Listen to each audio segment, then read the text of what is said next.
ቤንዚን አታጠጣችሁ እንደ አንዳንዶች፣ ደሙን ግን በእርፈ መስቀሉ ታጠጣችኋለች። በካልቾ አትመታችሁም። እቺ ቤተክርስቲያን እናንተን ትታቀፋለች። እናንተን ደሃ በማድረግ እሷ አትበለጽግም። ይሄው ተመልክቷቸው ምንም የላቸው።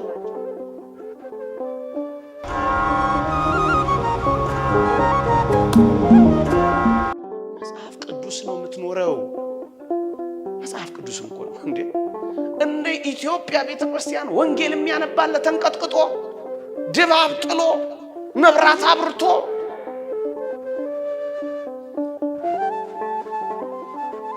1825 ጊዜ በላይ በአመት ወንጌል የሚነበብበት አለ። አልሰማ ብለን ነው እንጂ አልገባችሁ ብሎን ነው እንጂ 365 ቀን ሳይቋረጥ ወንጌል የተዘረጋባት ወንጌል የሆነች ቤተክርስቲያን እንደዚህ ቤተክርስቲያን አለች። የመጀመሪያው የእጅ ጽሑፍ ወንጌል የአባ ገሪማ የተገኘው ኢትዮጵያ ውስጥ አይደል? አሁን ይሄን ህዝብ ኢየሱስን ማስተዋወቅ ያሳፍር፣ በጣም የሚያሳፍር። ኢየሱስ ጌታ ነው፣ ለሷ ሰበር ዜናዋ ነው። የጌታዎች ጌታ እያለች ተደፍታ የምትውልለት የምታመልከውን ቤተክርስቲያን እና ሌላውን ማስተዋወቅ ሲያቅት ፕሮስቲሊቲዝም ይሉታል። መንጋ መስረቅ ነው ይሄ። የክርስቶስን መንጋ መስረቅ ነው በክርስቶስ ስም።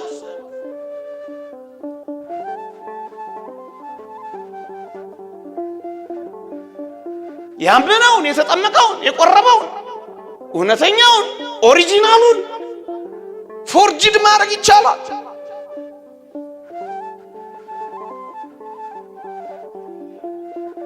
መጽሐፍ ቅዱስ ነው። ለዚህ እኮ ነው አውሮፓ ሂድ መጽሐፍ ቅዱስ ታያለህ ታነባለህ፣ ኢትዮጵያ ሂድ መጽሐፍ ቅዱስ ታያለህ የሚሉት እኮ ለዚህ እኮ ነው። ታያላችሁ መጽሐፍ ቅዱስ አልገባን ብሎ አልዋሃደን ብሎ አንኖር ብሎ እንጂ እንደዚህ ቤተክርስቲያን አለ። ያንዳንድ ሰው ብቻ አልጠቅሰውም እንደው ቤንዚን አታጠጣችሁም እንደ አንዳንዶች፣ ደሙን ግን በእርፈ መስቀሉ ታጠጣችኋለች። በካልቾ አትመታችሁም። እቺ ቤተክርስቲያን እናንተን ትታቀፋለች።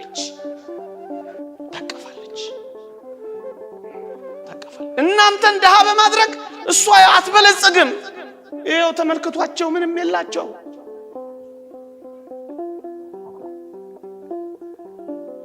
ሌሊቱን ሙሉ እንቅልፋት ታድራለች። ማን እንደዚህ ይቻላል? እውነቱ እኮ ነው። ያኛው አላያችሁትም? ሌሊት መጣሉ ከራቅ ካለ ቦታ ነው የመጣው። ሌሊቱን ሙሉ ሲያመሰግኑ አየ። በዓለ ክብር ነበረ። ቀኑን እስከ 6 ሰዓት ወረብ ሲወርቡ ምን ሲሉ አየ። ተደነቀ። እንደገና ቅዳሴው ቀጠለ። አያቸው። መጨረሻ ላይ ሰው ናቸው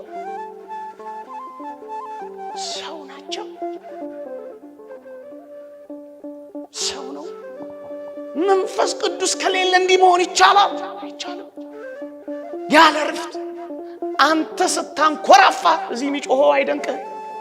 ቶ በረሃ የወደቀው አጠገብህ ያለው ኮሳሳ ያረከው ምስኪን ያረከው እየኖረው ነው። እሱ የጮኸው እየኖረው። ወንጌል ማለት እኮ ይሄ ነው። ወንጌል ማለት ይሄ ነው። ወንጌል ማለት ይሄ ነው። መቃብሯም ሁሉ ነገሮች ድባብ ስትል ወንጌል ነው። ሰዎች ሁሉ የሚያውቁትና የሚያነቡት በልባችን የተጻፈ መልእክታችን ወንጌላችን እናንተ ናችሁ። ወንጌል እኮ ወንጌል እኮ ምንድነው ግን እዚህ ውስጥ የወሰደኝ? በሞቴ አምስተኛውን ማህተም በፈታ ጊዜ ስለ እግዚአብሔር ቃልና ስለ ጠበቁት ምስክር የታረዱትን የሰዎች ነፍሳት ከመሰዊያ በታች አየሁ። በታላቅ ድምጽም እየጮሁ በሰማይ ያሉ እኮ ሰማዕታት ናቸው። በታላቅ ድምጽም እየጮሁ ቅዱስና እውነተኛ ጌታ ሆይ እስከ መቼ ድረስ አትፈርድም አሉ ይላል። ጌታ ሆይ ለምን ነው ማታማልደው አላሉም። ይህቺ ቤተክርስቲያን ድል ከነሱት የምትቀጽል ድል ከነሱት የምትማር ቤተክርስቲያን ናት። ምን አለች?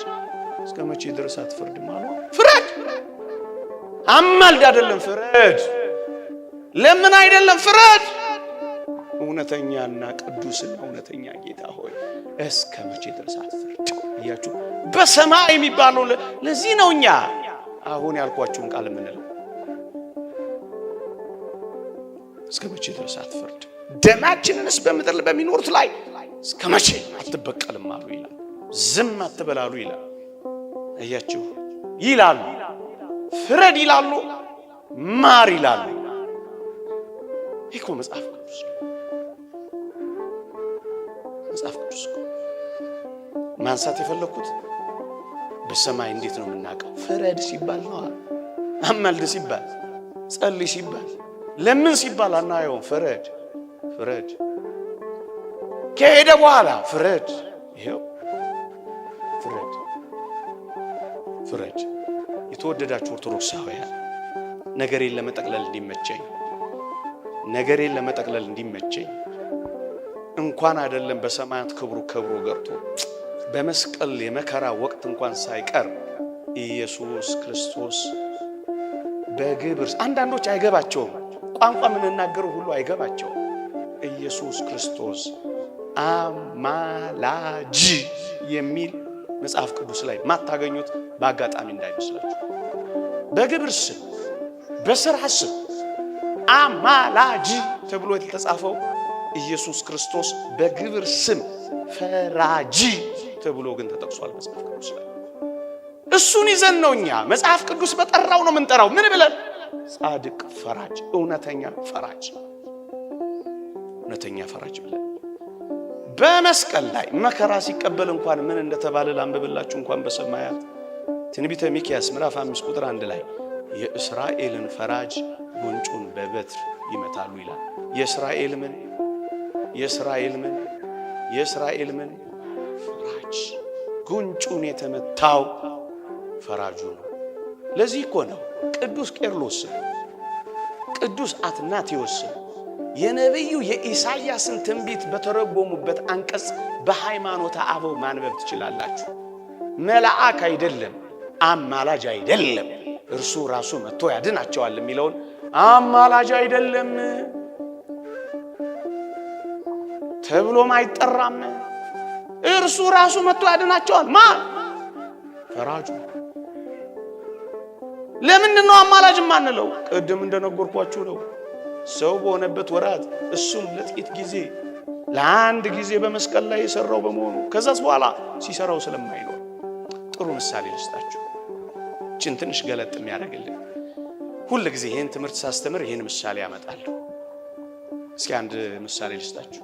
አንድ ንጉስ እየተዋጋ ጦር ግንባር ወታደር ቢሳሳበት፣ ወታደር ቢያልቅበት ልብሰ መንግስቱን ያወልቅና የተራ ወታደር ይለብስና ንጉሱ ራሱ እንደ ወታደር መዋጋት ይጀምራል። ምክንያቱም ወታደር ስለሌለው ስላለቀበት ንጉሱ እንደ ወታደር መተኮሱ አይቀርም። እስኪ ልጠይቃችሁ፣ ከጦርነቱ በኋላ ይሄን ንጉስ ወታደሩ ብላችሁ ነው የምትጠሩት ወይስ ንጉሱ? አያችሁ፣ እንደ ወታደር ቢተኩስም ልብሰ መንግስቱን አውልቆ እንደ ወታደር ቢለብስም ይህ ንጉስ ነው፣ ይህ ፈራጁ ነው። ለዚህ ነው የእስራኤልን ፈራጅ ጉንጩን በበትር ይመታሉ ተብሎ የተጻፈው። በአንድ ነገር እንጠቅልለው ኢየሱስን እግዚአብሔር ነው ብለው የሚያምኑ ሁሉ አንድ ነገር ብቻ ይላል። ኢየሱስ ክርስቶስ ከአብና ከመንፈስ ቅዱስ ጋር እኩል ነው። እግዚአብሔር ተብሎ ይታመናል፣ እግዚአብሔር ተብሎ ይጠራል ብሎ ያመነ አንድ ነገር አብሮ ይላል። ከነቢዩ ከኢሳይያስ ጋር ሆኖ አብሮ እንዲህ እያለ ይጮሃል። ምን ይላል? ትንቢተ ኢሳይያስ ምዕራፍ 33 ቁጥር 22 ላይ እግዚአብሔር ፈራጃችን እግዚአብሔር ሕግ ሰጪያችን፣ እግዚአብሔር ንጉሳችን ነው። እርሱ ያድነናል ይላል። ኢየሱስ ክርስቶስ እግዚአብሔር ነው ብላ የምታምን ቤተክርስቲያን፣ እውነተኛ የክርስቶስ ቤተክርስቲያን። በመጀመሪያም ቃል ነበረ፣ ቃልም በእግዚአብሔር ዘንድ ነበረ፣ ቃልም እግዚአብሔር ነው። ኢየሱስ ክርስቶስ እግዚአብሔር ነው ብለን ካመንን እግዚአብሔር ፈራጃችን ነው የምንለው። እግዚአብሔር ፈራጃችን፣ እግዚአብሔር ንጉሳችን፣ እግዚአብሔር ሕግ ሰጪያችን፣ ገዢያችን ነው። እርሱ ያድነናል ከማለት በቀር ምን እንላለን? መጠቅለያዬ የተነሳውበት ርዕስ ነው። 56 ደቂቃ ሆኖኛል፣ ይበቃኛል እንጂ ሌሎች በርካታ ቁም ነገሮችን ማንሳት እንችላለን። ይቆየን። ሁለተኛ ጢሞቴዎስ ምዕራፍ 4 ቁጥር 6 የተነሳውበት ርዕሰ ጉዳይ ነው። በሞቴ ልብ ብላችሁ ስሙኝ። በመስዋዕት እንደሚደረግ የኔ ሕይወት ይሰዋልና። ሊሞት ደርሷል ቅዱስ ጳውሎስ፣ ሊሰዋ ነው። ሰማዕትነቱን ቀን አውቋታል። የምሄድበት ጊዜ ደርሷል። መልካሙን ገድል ተጋድያለሁ፣ ሩጫውን ጨርሻለሁ፣ ሃይማኖቴን ጠብቄያለሁ። ወደፊት የጽድቅ አክሊል ተዘጋጅቶልኛል። ይህንም ጻድቅ ፈራጅ የሆነው ጌታ ያን ቀን ለኔ ያስረ ምን የሆነው? ሁላችሁም በሉልኝ። ምን የሆነው? ምን የሆነው? ጻድቅ ፈራጅ፣ እውነተኛ ምን ፈራጅ። ያን ቀን የሆነው የሚሆነው አይደለም። አንዳንዶች ገና ሲመጣ ነው ፈራጅ የሚሆነው ይሉናል። አይደለም። መጽሐፍ ቅዱስ የሚለን የሚሆነው ሳይሆን የሆነው። ምን የሆነው? ጻድቅ ፈራጅ። አንዳንድ ቃላት መጽሐፍ ቅዱስ ላይ የሉም። ይማልዳል የሚል አለ እና ምን ማለት ነው? ኑና ተማሯ፣ መጻሕፍት አንብቧ። ይማልዳል ብሎ ብቻ መቼ ቆመ? እና ምንድን ነው የሚለው? በሰማያት ያለፈ እንዲህ ያለ ሊቀ ካህናት ይገባናል። እርሱም እንደነዚያ ካህናት አስቀድሞ ስለ ራሱ ዕለት ዕለት መስዋዕት ሊያቀርብ አያስፈልገው፣ ይህንን አንድ ጊዜ ፈጽሞ አድርጓልና ነው የሚለው። ቃላትን ባነበብን ቁጥር ሁሉ ሳንተረጉም አናልፍም። ዝቅ በሉና አንብቡት። ይህንን አንድ ጊዜ ፈጽሞ አድርጓልና። አንድ ጊዜ ዝቅ ብሎ የሚለው ይሄንን ነው። አንድ ጊዜ ብጥር ያለ መልስ አላት እቺ ቤተክርስቲያን።